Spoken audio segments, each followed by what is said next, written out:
وان انا اخدم الحكومه ده واجب عليا كمواطن.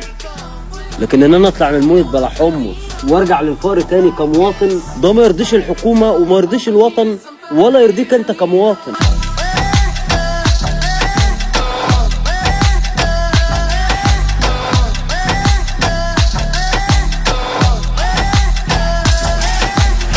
والسلام عليكم ورحمة الله وبركاته. ازيكم يا اخوات، عاملين ايه؟ النهارده جايب لكم طريقة توثيق رقمك ضد الحظر، طريقة نهاية المجال. بمعنى كده، اول حاجة هنحتاجها في الفيديو ده تطبيق مجموعة ادوات اعمال، ولازم رقمك يكون مستخدم على واتساب اعمال، ده اهم حاجة. نخش على التطبيق عادي، هيفتح معانا بالواجهة دي. هندوس انشاء صفحة في فيسبوك، ندوس بدل الاستخدام، وهنا نكتب اسم الصفحة بالاسم اللي انت حابب تسجله بقى. انا هكتب عادي اسمي، نكتب منشئ محتوى رقمي عادي بقى، اي فئة انت عايز تكتبها براحتك. نستنى كده 10 ثواني او 5 ثواني لحد ما يفتح معانا.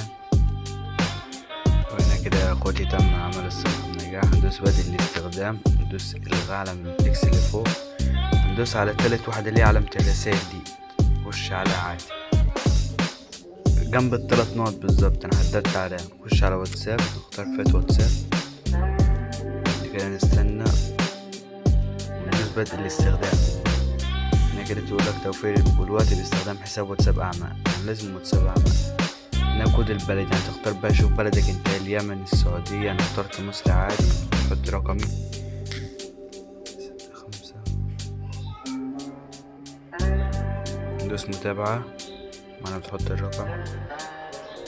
ندوس التالي، اختار حافظة في واتساب عادي، نعمل إنشاء حافظة عمل ونسجل بقى، ندخل بقية البيانات. نكتب هنا بريد إلكتروني، والبلد هنختار مصر. مش هتلاقي مصر عادي باللغة العربية، تكتب إيجيبت، تكتب أول حرف إيه هتلاقي ظهرت لك على طول.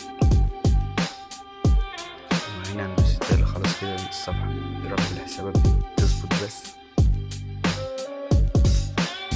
ندوس مشاركة، نعمل مشاركة الآن. استنى يحمل بس معانا، هتلاقي دخلك على الصفحة دي لوحده.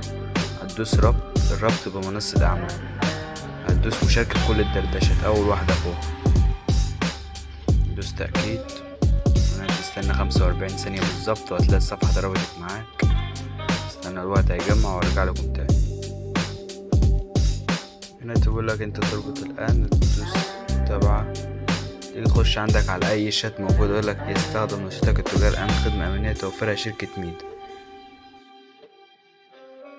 زي ما انتم شايفين تم التوثيق والرقم اتوثق معاك، حماية للرقم وكل حاجة. يا رب بقى عليها تقدير على الفيديو، وشكرا لكم يا اخواتي.